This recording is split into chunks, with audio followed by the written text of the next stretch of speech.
Hotep, everybody. Hey, this is Michael Imhotep, founder of the African History Network and host of the African History Network show. I'm here with one of our esteemed scholars when it comes to African history, African American history. You've heard him on the African History Network show before. I'm talking about the one and only Dr. Molefi Kete Asante. Hotep, brother, how you doing today? Hotep, Imhotep. I'm very good. I'm blessed, and I'm ready to be on this very popular show. Yes, we've certainly heard about your work and appreciate the work that you're doing. It's essential. Absolutely, absolutely, and as well as with you, man. And I've been inspired by you. Probably the first time I saw you on TV was on Tony Brown's Journal. Yeah, wow. Back in the early 1990s, man. You one of the few people who remember that. Oh, Tony had me on periodically. That's yeah. right. Tony Brown's Journal, and I grew up watching Tony Brown's Journal because my parents watched it. Yeah, so that's how I learned about him. Every Sunday, 4 p.m. I think it's 4 or 5 p.m. PBS here in Detroit. That's how I learned about you. I love it. All right. So, many people have seen the interviews I've done with Anthony Browder as well as Dr. Charles Finch, and we were talking about the documentary from executive producer Jada Pinkett-Smith. Is in the African Queens series. It's on Netflix, and the trailer dealing with the installment dealing with Queen Cleopatra VII caused a lot of controversy, a lot of Arab backlash, anti-African backlash, things like this. So it came out May 10th, 2023. I've seen it. And I thought it was fantastic. I know you did a lecture recently dealing with Queen Cleopatra, this documentary, and the Arab anti-Blackness backlash, things like this. So I want to have this conversation with you today on this topic. So let me ask you a question, brother. Have you seen this documentary yet on Netflix? I have not seen the documentary. Okay. So my issue is not the documentary per se. I mean, and I would like to see it. I mean, I'm not opposed to see it. I want to see it. Yes. But that's not the issue. The issue is, for me, a problem of racial hatred of African people, as expressed by the Arab indignation about an African woman playing the role of Cleopatra. That's the issue. The issue is it is time for African people to resist the incredible encroachment of Arab nationalism onto African culture and the attempt to erase African people from Africa's own history, particularly on the land of Africa itself. So it's a serious problem, and it's not just a problem of a movie. It is actually what's happening in Sudan right now. It's the same issue. I mean, the Arab stations are saying that Sudan is an original part of Arabia, of course. So this is what they're saying today, yesterday. So in Arabic, they are having a real strong resistance to Africa asserting itself. And I'm of course one of those people who believe that we have to resist any attempt to falsify the record of African history. So that's where this debate comes with me, how to deal with this question and how to raise this question in a proper context so that African people, not just here in the diaspora, but also on the continent of Africa, began to take up their own intellectual and scholarly arms to fight against this encroachment.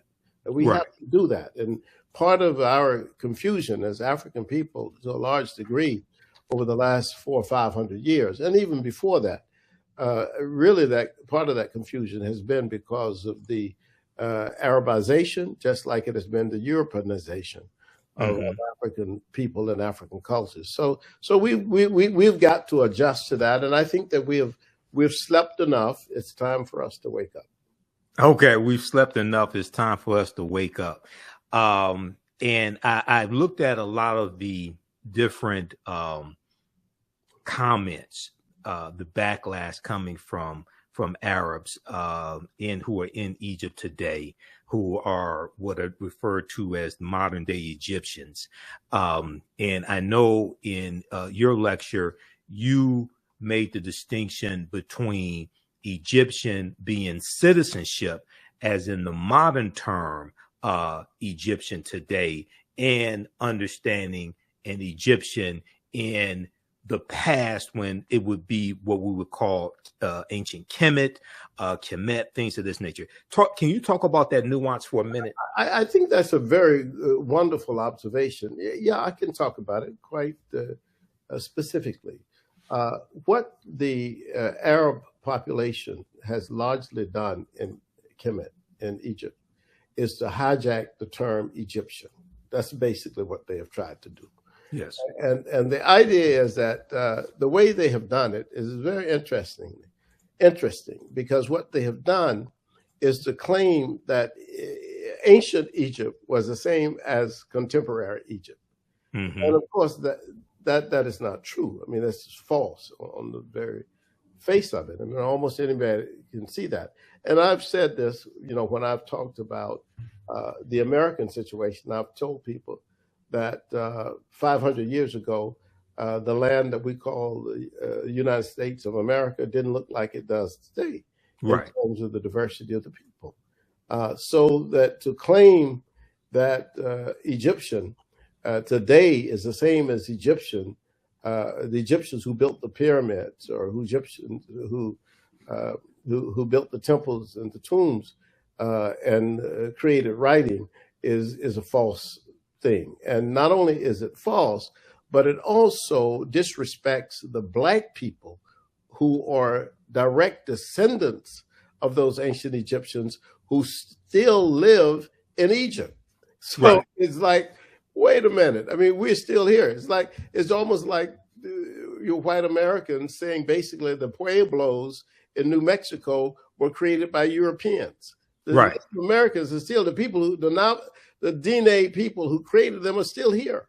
Exactly. So it's a very weird kind of situation. And years ago, one of the great Nigerian philosophers, Chinwezu, warned us that this was coming.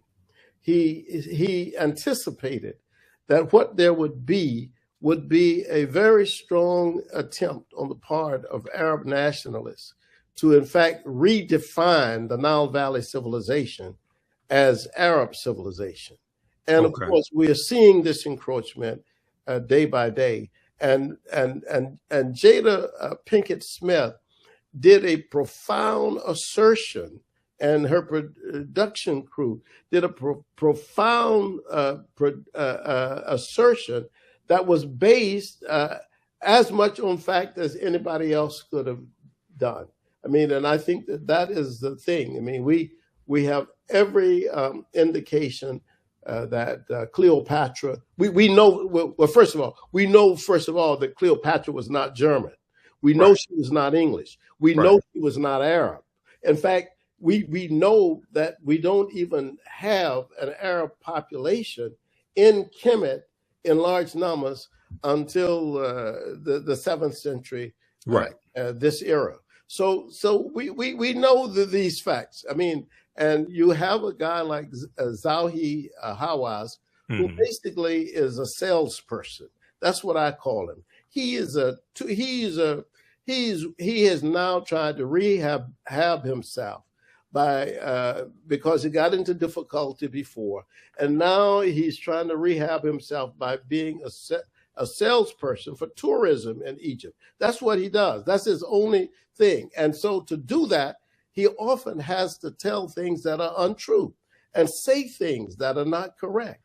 And he did that in Philadelphia. We demonstrated against him when he came to Philadelphia for that. When was this? This was several years ago when they had the King Tutankhamun exhibition at our Franklin Museum. It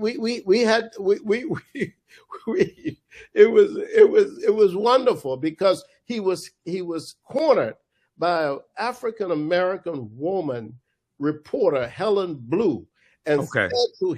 she said to him, Mr. Hawaz, why do you keep saying that King Tut was not black? Was he black? And then he simply, out of exasperation, said, yes, he was black. So leave me alone, basically. You see what I'm saying? Right. So Right. then I've followed him. I've watched his work. His work is Right. to be drama for Egypt. And the drama for Egypt really creates excitement in European countries for, well, I need to go and see what Hawass has seen. He's right. But there are no Arabs in ancient Egypt. There's no population of them. Cleopatra could never have been an Arab. That was not possible, you see. Exactly. So exactly. It's a very, very strange situation. And the smartest thing, and I wrote this in my book, I wrote a book called Culture and Customs of Egypt. And this book published several years ago, maybe 15 to 20 years ago. And I tried to put this business to rest at that time. And for a long time, I thought we had really solved this issue with history. This is a historical situation. It's not a situation that Black people are having some opinion about something. This is a historical fact, you know. So let's deal with the historical facts. And that's what I've tried to do with the whole question of Cleopatra, you see. Right, exactly. So I want to show this timeline of history here just very briefly for people who may not be familiar with this information.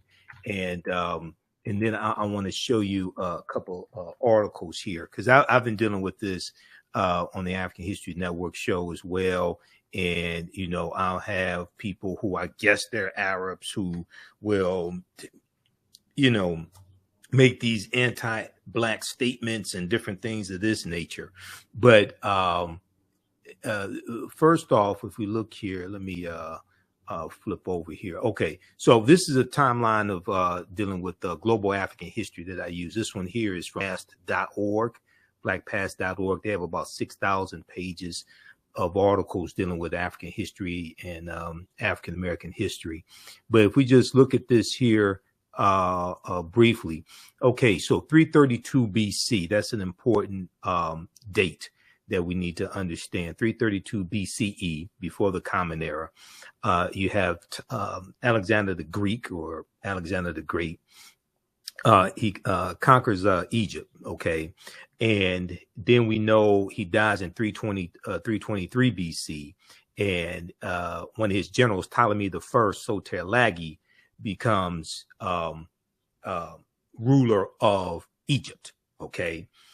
When we look at, we go down, we don't see the Arabs come in until 639 AD, okay? Now, Cleopatra VII was born in 69 BCE, before the Common Era, 69 BCE. So she's born about close to 700 years before the Arabs invade in Egypt. All right. So what I saw in some videos, like on social media, so comments, things like this, Arabs who are there today, whose citizenship is Egyptian, were claiming that Black people were trying to steal their heritage. Or go ahead. It's the direct opposite. Yes. No. It's not Black people trying to steal Arab heritage. It's the Arabs trying to steal Black people's heritage. Exactly. No, come on. No. You know, it's one of these weird worlds. I mean, yes. In fact, what we have to say, and this is very interesting, and I've had this debate for 40 years with many people from that part of the world. What we have to say is that there was conquest. That's true. That is correct. The Arabs did come in, and they came in actually at the invitation of African people. The African people asked the Arabs to come in and help them throw off the Romans, because after the death of Cleopatra, the Romans took over, and they took charge of Kemet. And after so many 100 years, the Arab military was growing strong because of Islam. They had battled many people and conquered many people. So they were asked to come and help throw off the Romans, which they did. And the general was called Amir el-Az. El-Az stayed. He decided that Egypt was a good place. Why go back to the desert? This is a very, I'm in the fertile territory of the Nile River. Let's just stay here. And then, of course, brought many, many Arab people into Egypt. And that began the domination of the culture and the enforcement, of course, of the Islamic religion. But it was the Arab conquest of Egypt that really created this whole commercial notion of taking over the creative innovations of African people and claiming them as Arab creations. Arabs didn't build the pyramids. Arabs didn't build the tombs. They didn't build the temples. They didn't create writing. None of that is attributable to the Arab population. Exactly. And it's important to note that the ancient Kemetic people, the ancient Kemites, they stopped building pyramids in the toward the end of the 6th dynasty. Okay. They stopped building pyramids somewhere around 2300 BC, something like that. Okay. Long before the Arabs come in, long before the Romans come in, long before the Greeks come in. Absolutely. You know, and if we really want to deal with it, even before the people called Hebrews was said to have come into Egypt, the Africans have stopped building pyramids also. Okay, absolutely. Yeah. So this is all about, and this is why I think your channel is a good channel. African history. I mean, it's all about correcting these impressions that were based on the idea that African people had been conquered, that we had been enslaved. And so people took advantage of the situation that African people found themselves in. And that meant that for at least for those of us in the U.S., for 246 years, people could write anything they want to write about us because we were not writing in large numbers and we were not reading in large numbers. You see, during slavery. That's right. Yeah. And then the Arab conquest of Kemet and the attempted conquest, and they still at it in Sudan, and my ancestors trace to Sudan on my mother's side. So when you start talking about the whole situation of the Nile Valley, the idea is how do you take that away from Africa? But that's the attempt. The attempt is, and so by Arabizing African people to make them think that they are Arabs, they have created this internal situation where you have fighting and factions going on in places like Sudan and still in southern Egypt as well as in Chad and Niger and so on. Those areas are volatile, and they're volatile because there's some people who say, well, I don't mind being Muslim, but I don't want to be an Arab. You know, I have my own language. I have my own grandmother, my own grandfather, but they want to make me an Arab, and they want to change my name, change my language, and do all of that. But people are saying, you know, let me be, if you say that I'm a Muslim, that's fine. But don't make me an Arab. And don't say that I'm Arab. And don't punish me because I don't take your name or I don't use your language and so forth. So this is a question of the notion of Arab supremacy over African people. This is why it's almost like it's not inherent, but it is endemic to the Arab notion of the relationship between Africans and Arab people. And that notion is that African people are below Arabs. That's a negative notion that cannot be allowed to exist in the 21st century. And we have to fight it. And this is why I came out with a lecture on Jada Pinkett-Smith, because whenever celebrities are brave enough, like Kevin Hart or her, say these kind of things, and they're not scholars. They just know what the general plausibility is. I mean, what's probable. I mean, the fact that Cleopatra, for example, was a descendant of a Greek leader doesn't mean much after 300 years. I mean, it's almost like I was telling somebody, and I said this often, that in my own family, I have people who maybe 4 generations ago had white paternity, some white man in the family, but they're not. If you look at them today, they're not white.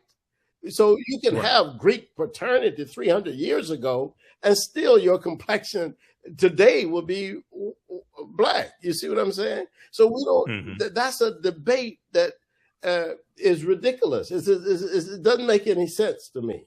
And some people say, "Well, she was of Greek descent." Yeah, and Henry Louis Gates says 30% of all African Americans have white paternity. They are of white descent because of the rape of the enslaved African women on the plantations. So you got 30% of us have that, but today we don't go around saying we're white. This is not a. That's not, Yeah, most of us don't. Yeah, most of us don't. Some of us may think Michael, like Clarence Thomas, but you know, correcting me. You were very correct. I get your point though. But you're right. I can't get too passionate about this because you're right. I can be proven wrong on that. But I think basically what I'm saying is that the debate about what complexion Cleopatra is. I mean, the plausible thing, the most likely thing is that she was number one of dark complexion. That's the most plausible, given the fact that that the Greeks were just a ruling class in Kemet at the time, and they ruled for 300 years. At least that particular family ruled for 300 years. But that particular family, as a Greek family, I am sure, I don't know, but I am sure they had African people in that family. They had to have. They're in an African country. They are surrounded by African people. They are ruling and serving and working and fighting in the army that's basically African army. Wait a minute. And you're telling me for 300 years, this pure Greek white family ruled in Egypt and there were no blackness in there? No, that's not true. And in fact, Arsinoe, the fourth, who was Cleopatra's sister, has been proven to be of African descent.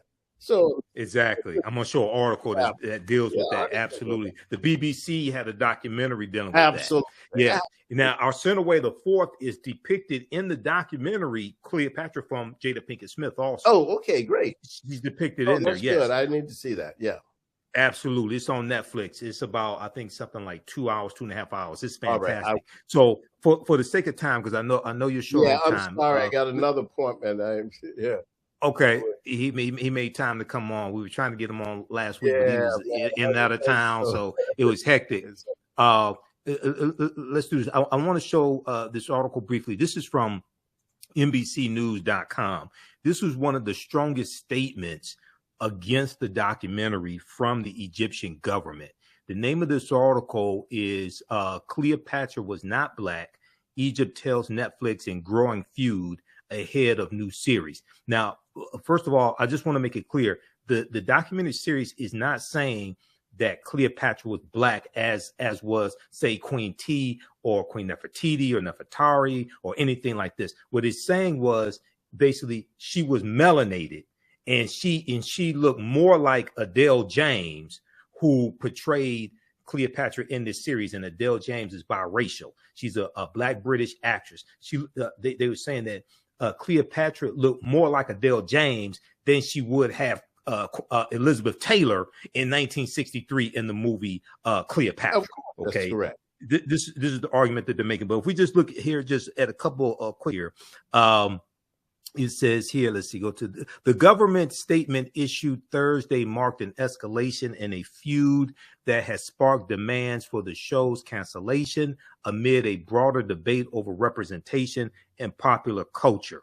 And if we look here, okay, Egypt has accused, let's back up. Egypt has accused Netflix of misrepresenting history by casting a Black woman to play Cleopatra, its most famous historical figure, in a new series. Queen Cleopatra, which is released May 10th, features Adele James in the lead role, a casting decision that the streaming giant Netflix says, quote, is a nod to the centuries-long conversation about the ruler's race, but which officials, end quote, but which officials in Cairo have dismissed as, quote unquote, blatant historical fallacy. Historical fallacy. Go ahead. Yeah, well, I'm not in the business necessarily of always supporting Netflix, but I want to say, sure, in this case, Netflix was correct. Mm-hmm. And the audiences who have decided not to see this film are missing out on something, from what I understand.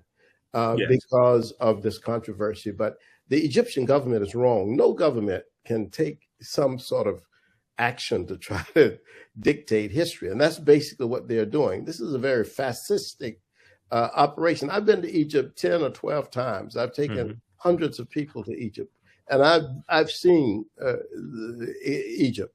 So it is very, very difficult. In fact, right now, Egyptians are writing me saying they disagree with the government. You know what I'm saying? Yes. I got people writing me saying, because I made this statement, and I'll make it here. I have rarely seen an Arab progressive who speaks out against racism against Black people in Egypt or in Sudan. I've not seen that. I've seen Europeans who are progressives, who've spoken out against white supremacy, but I don't see the Arabs doing that.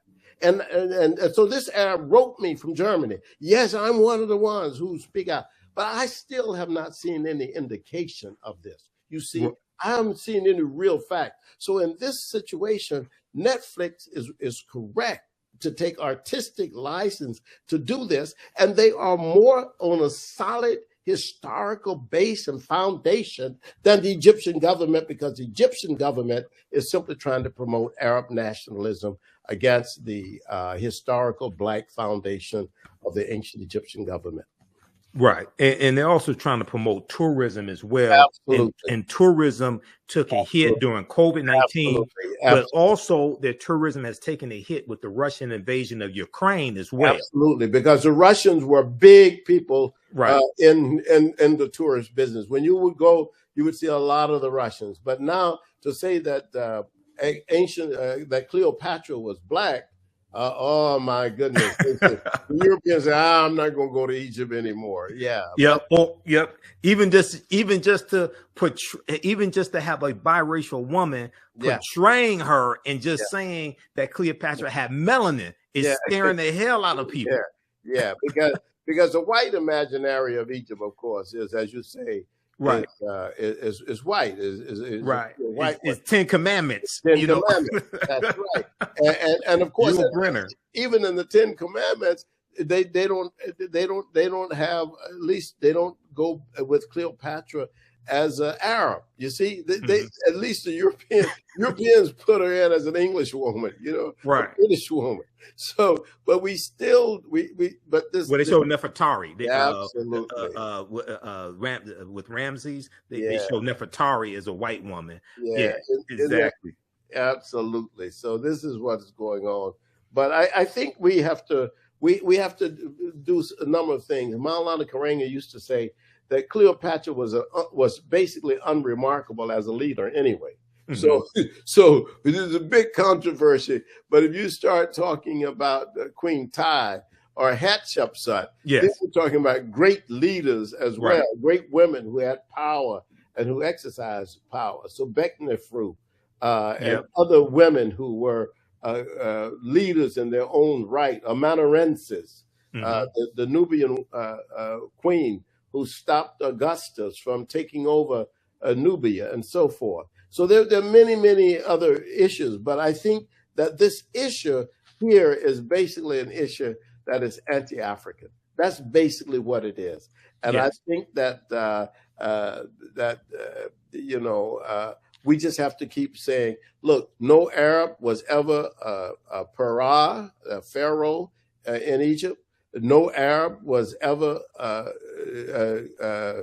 could ever be Cleopatra, because that was not true. Even if you say she had Greek descent, she also most likely had African ancestry as well.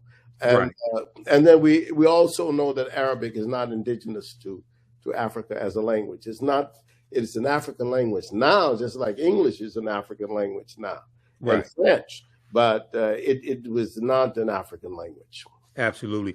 This article here, because I was on KBLA 1580 AM, which is Tavis Smiley's radio station in Southern California. I was on this past Tuesday on the Danny Morrison show, and one of the things we talked about was this documentary series and some of the history of Queen Cleopatra VII, etc.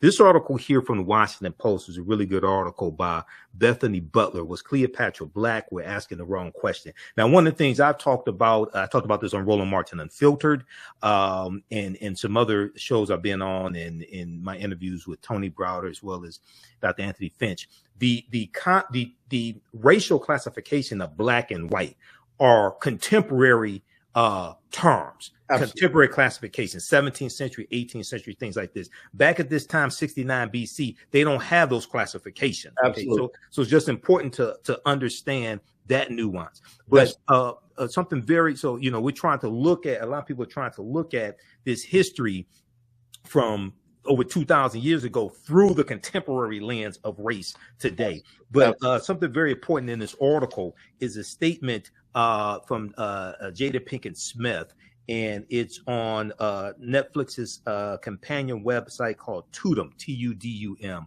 I think I'm pronouncing that correctly. It's on the third page here. I'm going to go to this because it helps clear up a lot of this confusion, because even in the documentary series, once again, they're not saying Cleopatra was black. More so, they're saying she wasn't white. Okay, so, but it's, let's see here. Pinkett-Smith told Netflix's companion website, Tudum, that the goal of African Queens, with the documentary series African Queens, which launched earlier this year, 2023, with a look at the 17th century ruler Nzinga, that was good also, that one, was to share underrepresented stories about historical women who were so powerful and were the backbone of African nations.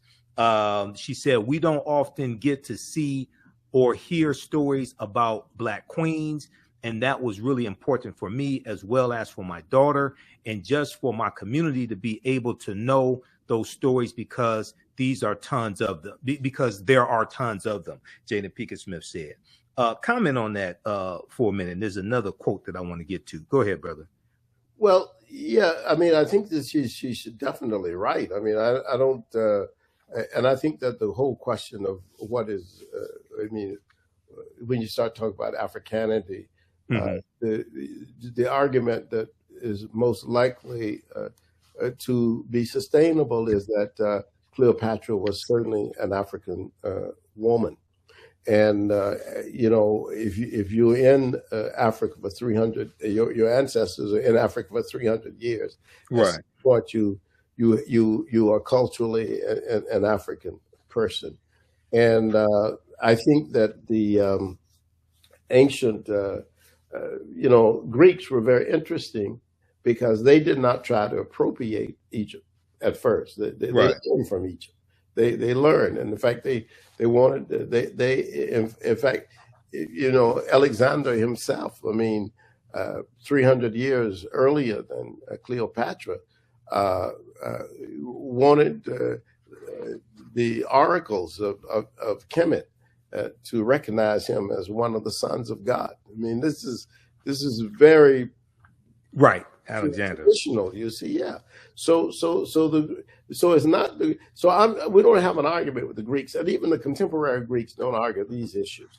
Right. This is the Arab issue. This is Arab imperialism in Africa, And Dr. Sally Ann Ashton, a PhD from Cambridge and an Egyptologist, has argued that most of these arguments are agendas of white supremacy. But I argue that this is an agenda of Arab supremacy. The idea is we cannot, they don't, number one, they basically have persecuted, oppressed, suppressed, and brutalized African people, dark-skinned people in Egypt and in Sudan, and now they cannot stand the fact that on the American nation, on the American side, an African, a woman of African descent, has said what is correct. That, hey, wait a minute, I'm suggesting that this African queen is significant as an African person, and we come in all complexions. I mean, as right, we're the most diverse group of people on the face of the earth. I mean, right. In Africa, I've seen all kinds of people in Africa. You know, this is the African population is light, it's dark, it's brown, it's red, it's yellow. We have everything on the continent. And if exactly you travel, they will see this. There's no argument. Why is there an argument? There's only an argument because this is a person who because Jada Pinkett-Smith has said, and her production people have said, look, this actress represents Cleopatra. And I think it's just as legitimate, more legitimate than having Elizabeth Taylor to do it. Absolutely. Lastly here, and then I'm going to give you a website and let you tell people how they can contact you. This is the article I was looking for. Now, this just came out May 12, 2023. CNN.com. Queen Cleopatra actress Adele James talks blackwashing, quote unquote, blackwashing. And in here, we scroll down, it talks about how her ethnicity is, now this is a statement from the producers of the documentary. Her ethnicity is not the focus of Queen Cleopatra, the documentary series, but we did intentionally decide to depict her of mixed ethnicity to reflect theories about Cleopatra's possible Egyptian ancestry and the multicultural nature of ancient Egypt. Okay. Talk about that for a minute, because at the time, they even say this in the documentary, at the time that Cleopatra was born, the populations that are there in Egypt are the indigenous African people, the Greeks, and they also talk about Hebrews or Jews being there. I would not have written a statement like that because, you know, it's just like when I go to France, I mean, and I see a whole lot of African people in France, in Paris. But I wouldn't say, I mean, France is a white nation. You know what I'm saying? It's like you go to Australia, you see people from Asia and people from Papua New Guinea and everywhere, but Australia is a white nation. So ancient Kemet in 300 BC was a black nation. Yes, it was conquered by Alexander's army, and they imposed a Greek rulership over that black nation. Over a black nation, right? Yes, right. Don't confuse matters. It became more multi-ethnic later as more Greeks came, as later in the Romans era, the Romans, yes, and the Persians, and many people came. But the further you go backwards, the blacker the country is. Oh, correct. Yes, absolutely, absolutely. All right. I know you're short on time, brother. Tell people how they can contact you, and then we've got your website that I'm gonna pull up right here as well. Let people know how they can contact you if they want to bring you in to do a lecture or anything like that. All right. Thank you very much. All right, but let me tell you, you got my website, Molefi Kete Asante.com. Yes. And you can also see our lectures at our think tank, the Molefi Kete Asante Institute It's Okay. MKA Institute lecture series. And if you go to YouTube, you'll see our lectures as well. We appreciate you very much, Michael. Thank you. All right, brother. All right, brother. It's good to catch up with you. Good to talk to you again. Hotep. All right, Hotep. All right, brother. Peace. Peace. All right, everybody. He has to run. He has another commitment. Don't go anywhere. We have more information for you as well. And I'm teaching on Saturdays, I teach my online history classes as well. Ancient Kemet, the Moors, and the Ma'afa, understanding the transatlantic slave trade, what they didn't teach you in school. So we have a session of that coming up at 2 p.m. Eastern Standard Time today, May 20th, 2023. And we'll give you information about that. And we're going to do a free session of the class today. So you can register for that at our website, TheAHNShow.com, TheAHNShow.com. I'm going to post a link here. And you can register for the full 12 weeks. Actually, it's about 14 weeks this time around. You can register for the full 14-week online course. We deal with thousands of years of history and what leads up to the transatlantic slave trade taking place. And I do a PowerPoint presentation. We have book references, articles, video clips, etc. So that was Dr. Molefi Kete Asante that we just spoke with. And he was the he used to be the chair of the Afro-American Studies Department at Temple University in Philadelphia. He has written over 100 books dealing with African history, African American history, and probably about 500 articles or so as well. So he's one of our esteemed scholars. All right, how's everybody doing today? Share this broadcast on your social media platforms. Invite your friends to tune in as well. And go to our website, TheAfricanHistoryNetwork.com, TheAfricanHistoryNetwork.com. We have information dealing with our a radio show, the African History Network show, our classes, all that there. If you want to support the African History Network, you can do so. $, the AHN show through Cash App, $, the AHN show through Cash App, also through PayPal, paypal.me/the AHN show. That helps us keep doing the research, keep broadcasting our Sunday night show. I'm on Sundays, 9 p.m. to 11 p.m. Eastern Standard Time, the African History Network show on 9:10 a.m. The Superstation WFDF here in Detroit. So you can support us, Cash App, PayPal. This is the interview I did with Tony Browder. Follow us on our YouTube channel, Michael Imhotep, IMHOTEP. But on Saturdays, I teach Ancient Kemet, one of the original names for Egypt, Ancient Kemet, the Moors, and the Ma'afa, understanding the transatlantic slave trade, where they didn't teach you in school. So the class is regularly $130. It's on sale $60.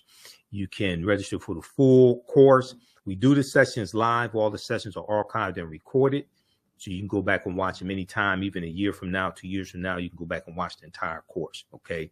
We're going to do, so register for the full course. And then we also would do a free class session today as well. So we'll have that link available here in just a minute at our website, TheAfricanHistoryNetwork.com. Now, on Sundays, I teach Black resistance movements from the Haitian Revolution, U.S. Civil War, Civil Rights Movement, and Black Power Movement. That class is 2 p.m. to 4 p.m. Eastern Standard Time. And we deal with history from 1800 to 1968. Okay.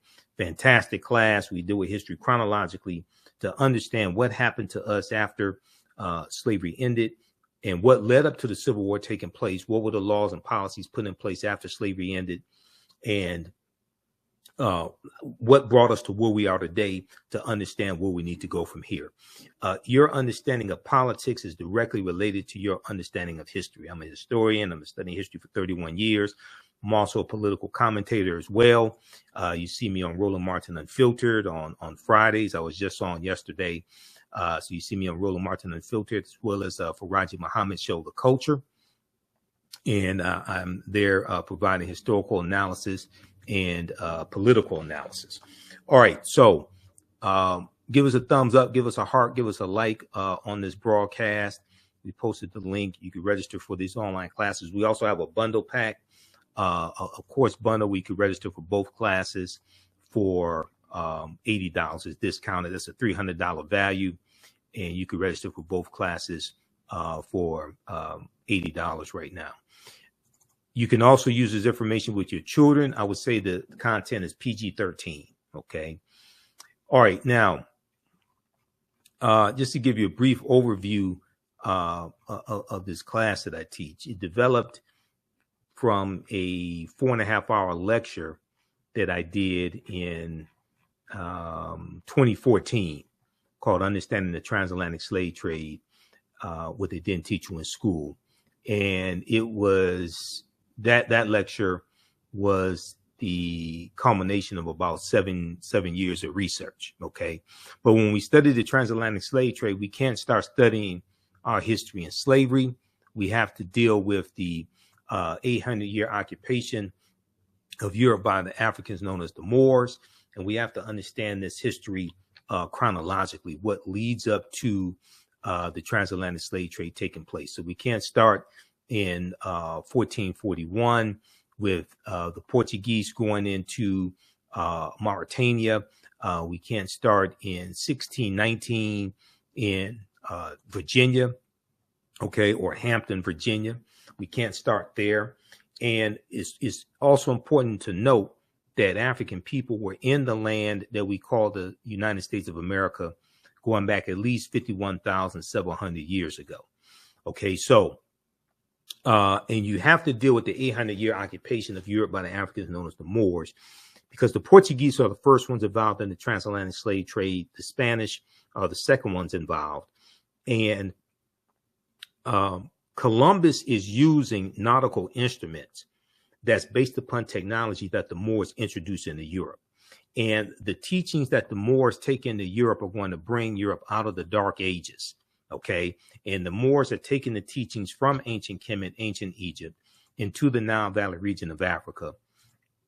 And these teachings are going to save Europe. Okay. And if it had not been for the teachings from the Moors, probably millions more people would have died from the Black Death, the bubonic plague that hits Europe in spurts from 1347 Common Era AD to 1400.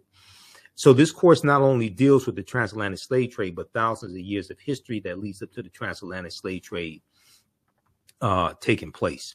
All right, so it's important for us to understand that African people are the original people of North, Central, and South America, and have been in the land that we call the United States of America at least 51,700 years ago. So we look at things. So there's about seven books that we use as a reference. And I show you excerpts of the book on the screen. You don't have to buy any of these books to follow along in class. There's about 80 articles that we'll look at. We show that to you on the screen as well. This book right here, The First Americans Were Africans, Documented Evidence, from one of my friends, Dr. David Imhotep. Many of you have seen the interviews I've done with Dr. David Imhotep over the years. His book is backed up by 713 footnotes and 7 peer-reviewed articles. On page 14 of his book, he deals with evidence. He deals with a discovery in Allendale County, South Carolina, that documents an African presence in the Americas going back at least 51,700 years ago. Okay. This was discovered by Dr. Albert Goodyear, who's an archaeologist at the University of South Carolina. They found 13 different types of evidence thoroughly documenting an African presence in the Americas dating back at least 51,700 years ago. They found artifacts, architecture, campsites, carvings, Egyptian writings, footprints in lava, genetic M174D haploid groups dealing with DNA and genetics. They found linguistics, paintings, skulls, skeletons, structures, and tools. They found 13 different types of evidence thoroughly documenting an African presence in this country going back at least 51,700 years ago. This is long before the transatlantic slave trade. This does not mean that the transatlantic slave trade did not happen. It means that African people were here in this land that we call the United States of America as well as in the Americas tens of thousands of years before the transatlantic slave trade started. And this is why it's so important for us to understand this history, because if you think that you first came to this land conquered and shackled and chained by Europeans, okay, then you're going to be psychologically damaged from that. The truth of the matter is this was our land stolen from us. African people were here even before Native Americans came into existence.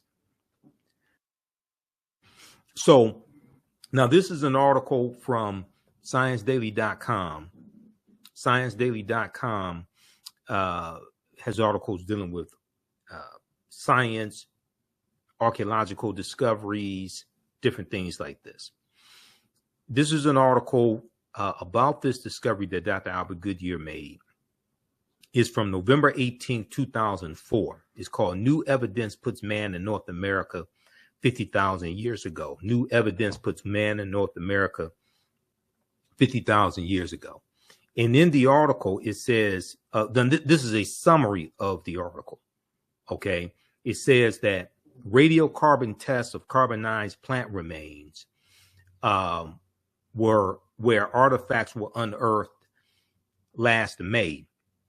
That would have been May 2023. Well, that would have been May 2004, along the Savannah River in Allendale County by University of South Carolina archaeologist Dr. Albert Goodyear, indicate that the sediments containing these artifacts are at least 50,000 years old, meaning that humans inhabited North America at least long before the last ice age. Humans inhabited North America long before the last ice age. Okay, so who were these humans?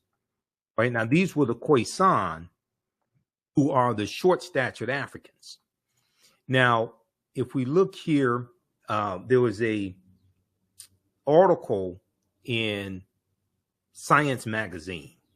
An October 2012 genetic study published in Science magazine found that the Khoisan in Southern Africa are the oldest ethnic group of modern humans. The Khoisan in Southern Africa are the oldest ethnic group of modern humans, with their ancestral line originating about 100,000 years ago.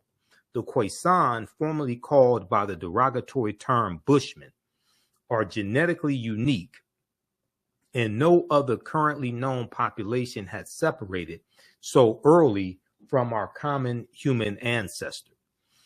The Khoisan, formerly called from our commonly human ancestor. Okay, now the Khoisan, formerly called by the derogatory term Bushmen, are genetically unique. Now, when we look here, these are two Khoisan women. Okay, the Khoisan are the short-statured Africans. And there's a good article from AtlantaBlackStar.com that talks about the Khoisan also. The Khoisan live in Southern Africa in territory that is territory spanning Botswana, Namibia, Angola, Zambia, Zimbabwe, and South Africa. They are largely divided into two groups: hunters and gatherers, the Sans people, and keepers of the livestock, the Khoikhoi people. The Khoisan languages include the distinctive click sounds that are not found in the languages of their neighbors. So read the article from AtlantaBlackStar.com called 5 Ethnic Groups that prove the first humans were Black. Okay, so we go through and look at these different archaeological discoveries, scientific discoveries. We do that in the first 2 or 3 classes. This discovery here that came out in February 2010, this deals with on the Greek island of Crete.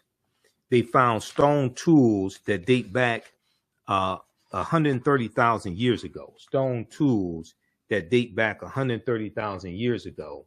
And they said this is strong evidence for the earliest seafaring in the Mediterranean. Okay.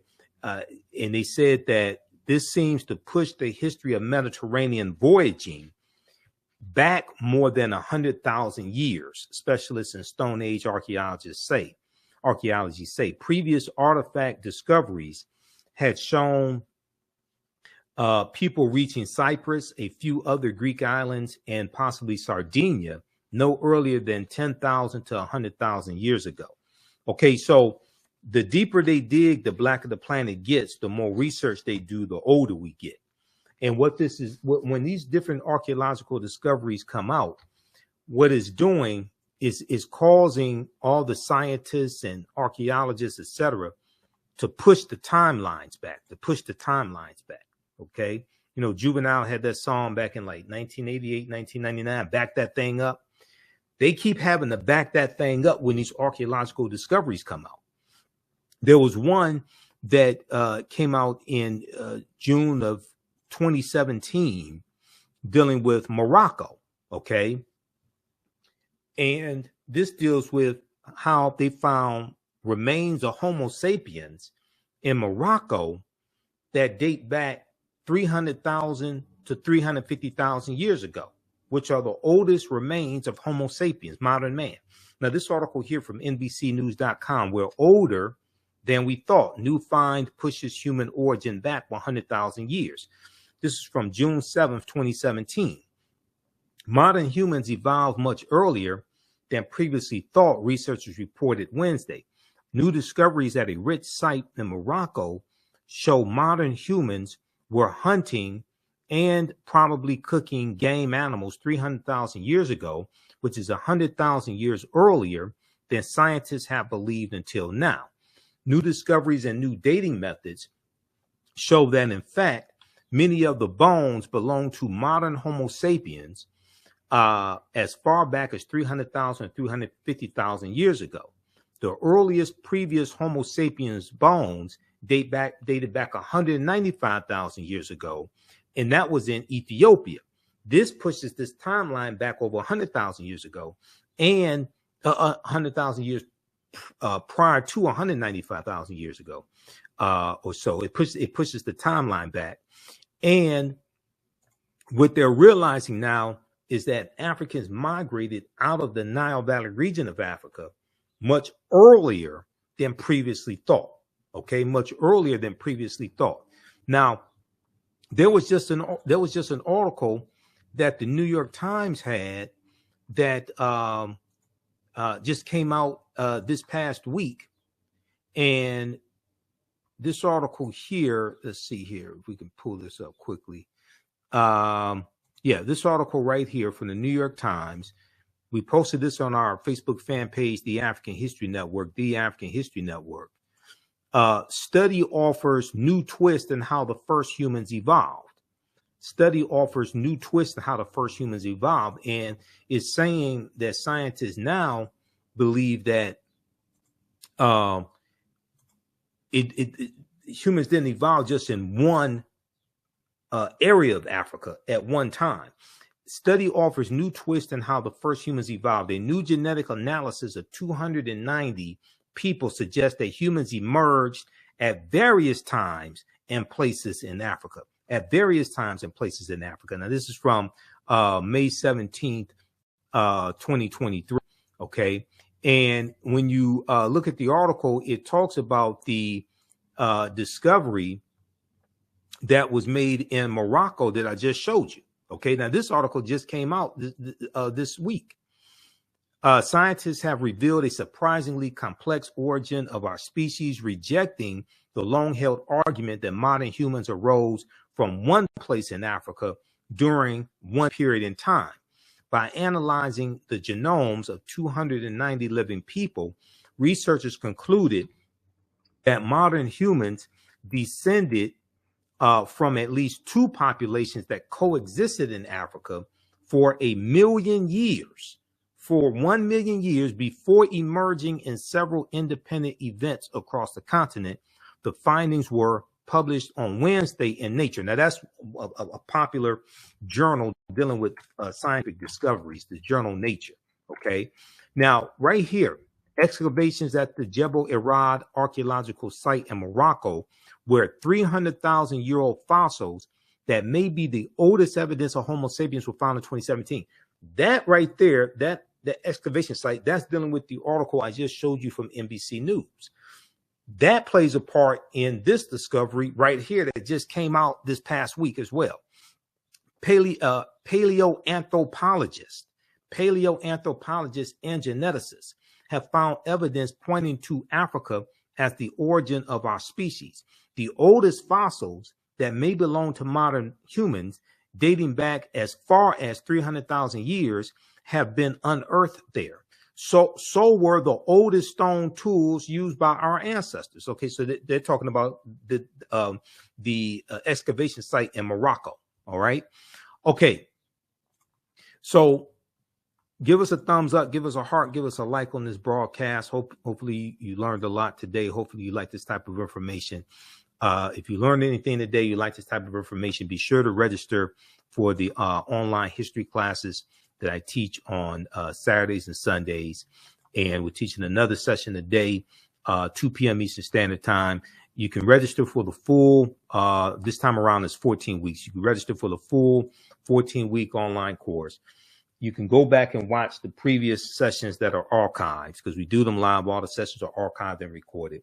Today's session should be the last session. This would be session number 14 that we do today, 2 p.m. Eastern Standard Time. We're making today's session a free session. When you go to our website, TheAfricanHistoryNetwork.com, TheAfricanHistoryNetwork.com, you can register for the free class session today, and be sure to register for the full online course that I teach. Okay.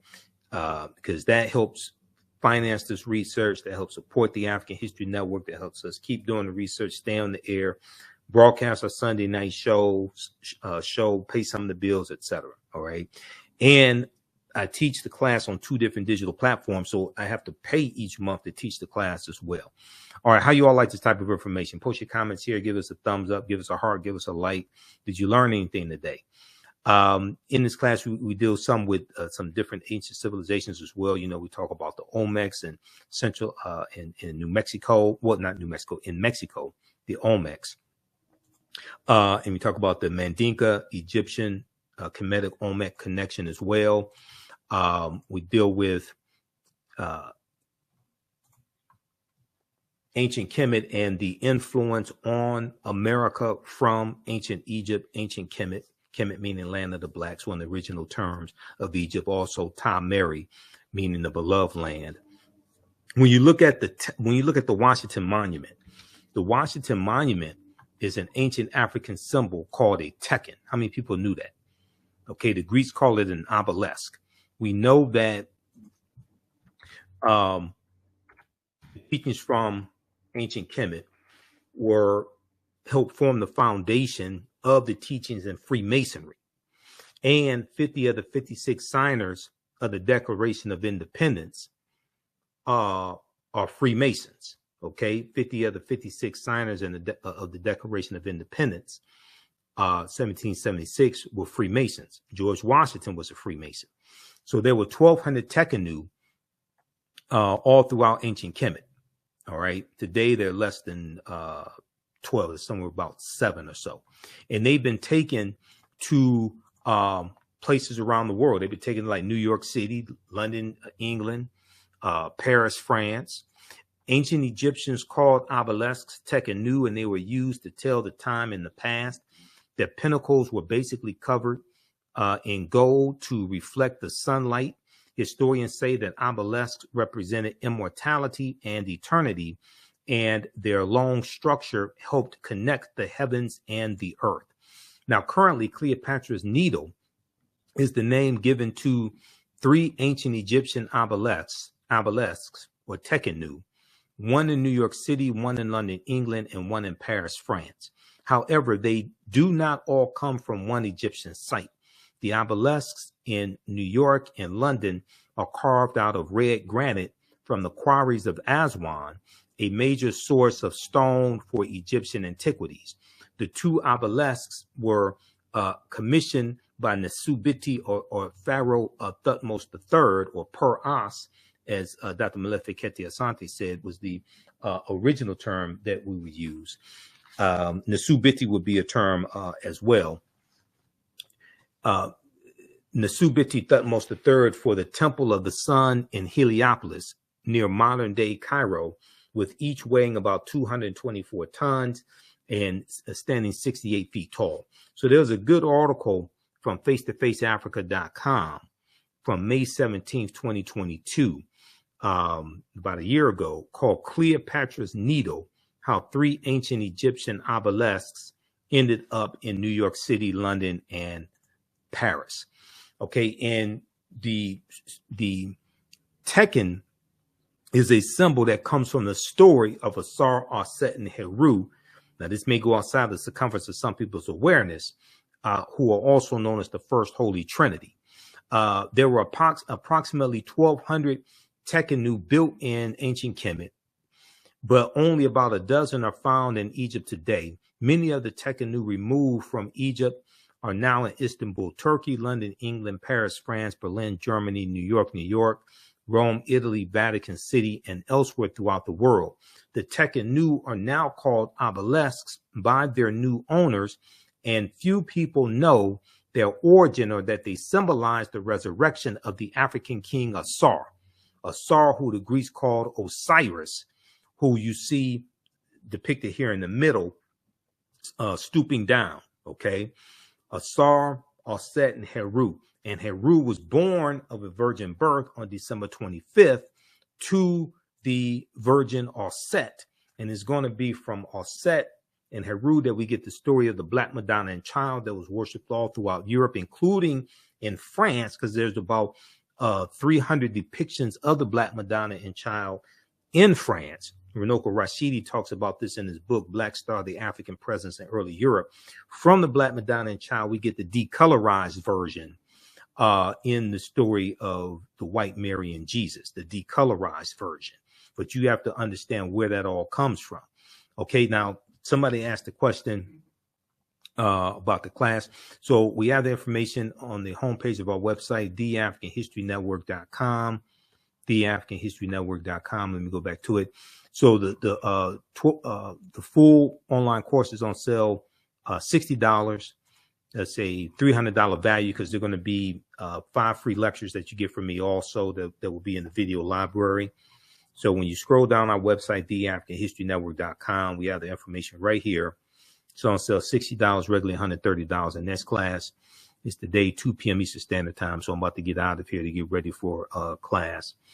And we'll have a free class session today, but you can register for the full 12-week online course. Click here to register for the full 12-week online course.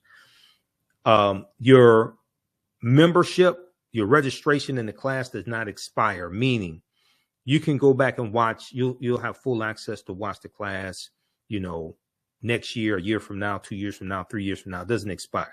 You still have full access. You can go back and watch as many times as you want to. We have a bundle pack where you can register for both classes for $80. The second class I teach is on Sunday, and we'll be teaching the class Sunday, May 21st. Black resistance movements from the Haitian Revolution, U.S. Civil War, Civil Rights Movement, and Black Power Movement. The same format for the second class as well. We do the class live. The sessions are archived and recorded. You can go back and watch it anytime. You don't have to worry about being in class at a certain time or anything like that. Okay. And we have a live chat where a text chat where you can ask questions in class also. If you miss class, you can email me to ask your questions as well. Okay. All right. But this is, hopefully you learned a lot. This is a lot of work to teach these classes, to do this broadcast. Because I was doing this full time. I don't do this full time anymore. So it takes, I do my radio show. I do Roland Martin's show on Fridays. Usually I'm on Faraji Muhammad's show on Tuesdays. And then, I do other interviews as well. And people interview me and they're requesting interviews. I'm going to be on the road during the summer. It looks like I'll be at least a few places in the summer, and I'll be here in Detroit at different events also. So I stay busy. And my radio show is on every Sunday, 9 p.m. to 11 p.m. Eastern Standard Time, the African History Network show on 9:10 a.m. the Superstation WFDF here in Detroit. Now, the word Mason is derived from the Latin words mass and sun. Mass and sun.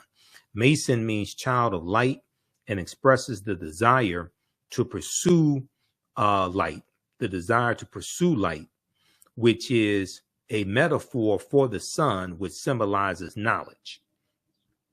The term child of light, or sons and daughters of light, was first used to identify students who had completed 42 years of study in the temples of ancient Kemet, ancient Egypt. Many Masonic temples were modeled after the temples of Kemet, places where light or knowledge was imparted in a series of steps or degrees. This comes from page 18 and 32 of Egypt on the Potomac by Tony Browder. And I just interviewed Tony about 4 weeks ago, and we were talking about why Nile Valley civilization matters, why Nile Valley civilization history matters, and we talked about Queen Cleopatra a little bit as well. The concept of going to an institution of higher learning and getting your credentials in a series of steps or degrees comes out of Africa. That comes out of the Nile Valley region of Africa, especially ancient Kemet. That comes from us. Okay.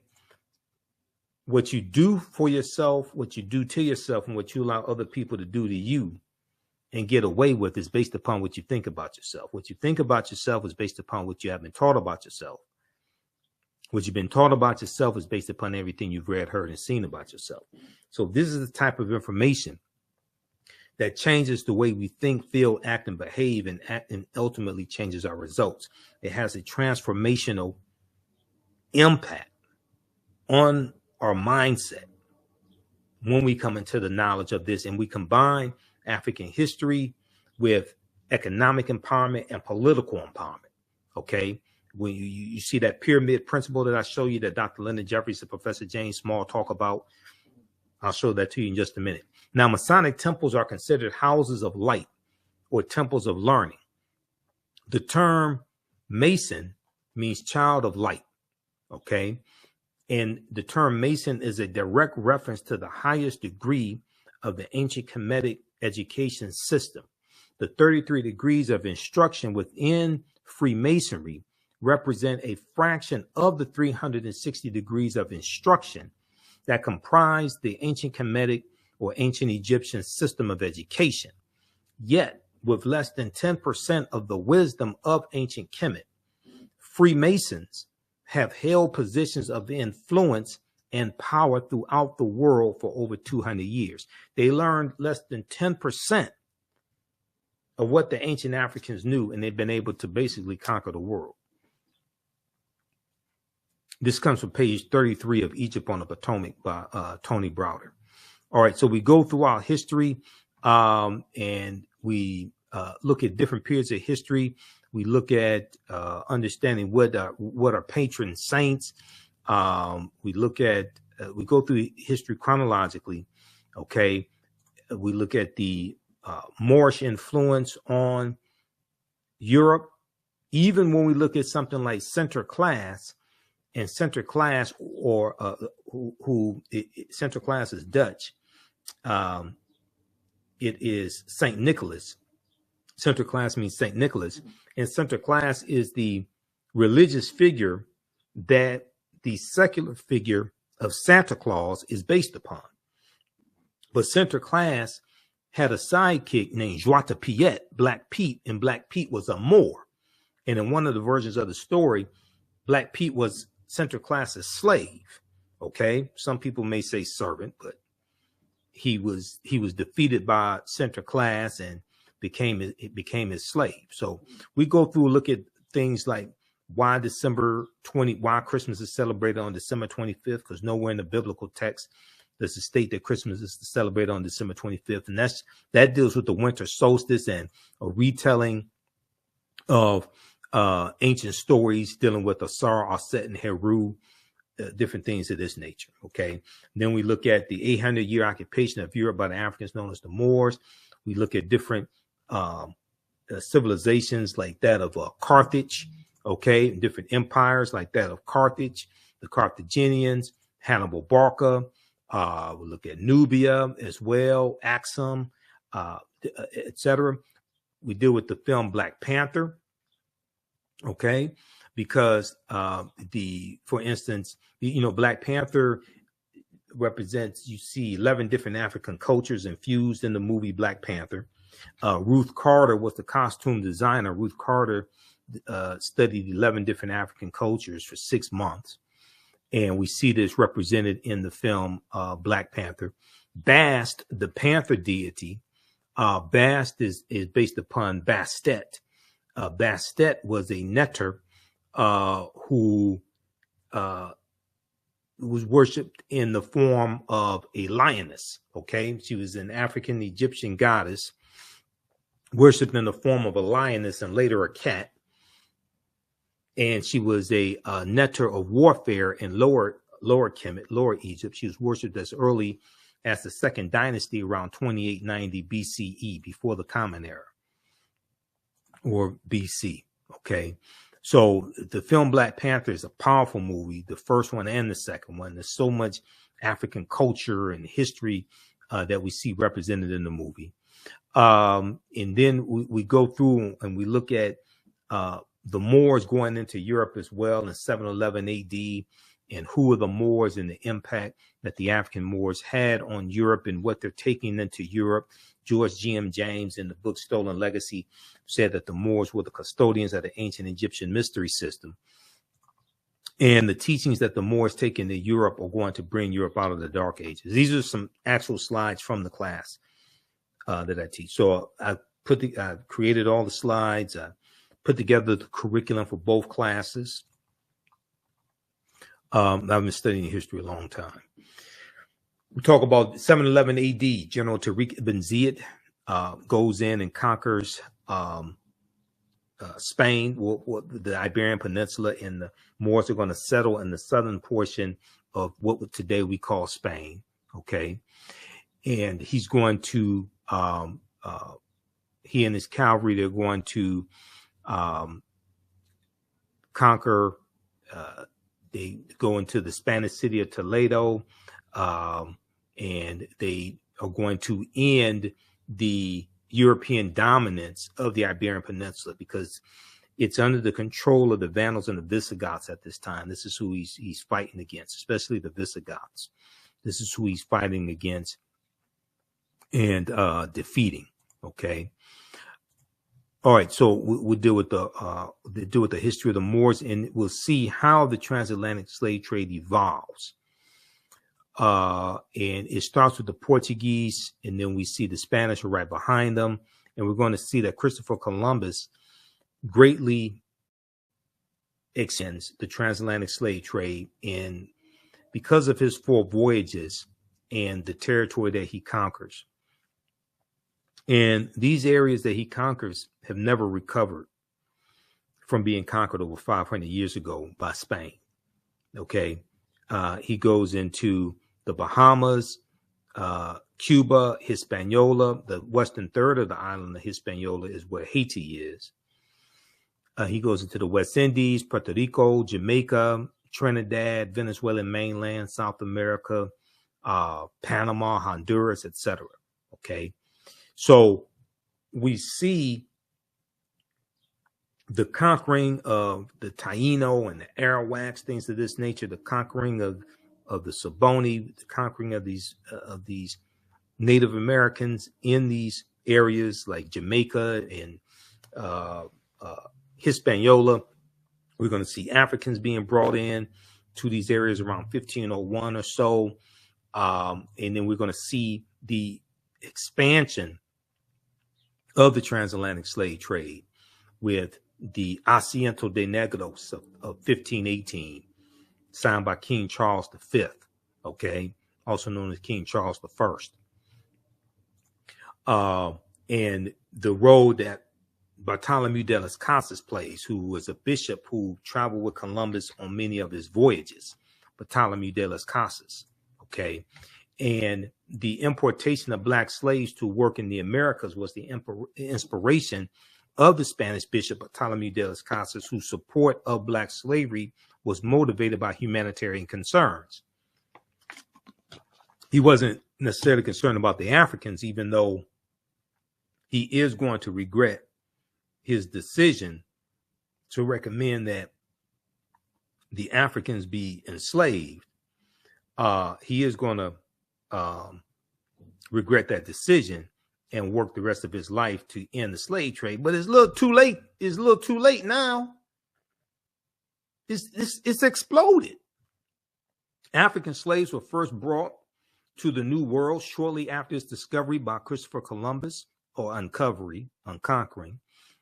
Upon his arrival in the Bahamas, Columbus himself captured 7 of the natives for their education, quote unquote, their education on his return to Spain. However, the slave trade proper only began in 1518, when the first black cargo direct from Africa landed in the West Indies. So when they look at 1518, they're talking about the Asiento de Negros, signed by King Charles V. Okay, now the transatlantic slave trade goes back to 1441, then start in 1518. But some timelines or some maps that you look at will look at 1518 as a starting point. They're really trying to, I would argue they're trying to minimize the severity of the damage and try to cut out about 60 years of the transatlantic slave trade. Bartolome de las Casas argued that the enslavement of Africans and even of some whites, proving that in the early period, slavery did not operate according to exclusive racial demarcations, would save the indigenous Amerindian populations, which were not only dying out, but engaging in large-scale resistance as they opposed their excessively harsh conditions. As a result, King Charles V, King of Spain, agreed to the Asiento de Negros, or slave trading license of 1518. He signed this August of 1518, which later represented the most coveted prize in European wars, as it gave to those who possessed it a monopoly in slave trading. You can't talk about the transatlantic slave trade and not talk about the Asiento de Negros. How many people have never heard of the Asiento? How many people have never heard of Bishop Bartolome de las Casas? You can't talk about the transatlantic slave trade and not talk about the Asiento. This is just a fraction of the type of information that I deal with in these online courses that I teach, that I put together the curriculum, I put together the content, develop the slides, all of this. Okay. So if you learned anything today, visit our website, TheAfricanHistoryNetwork.com. You can use this information with your children, use this with your family. Register for the online courses right now.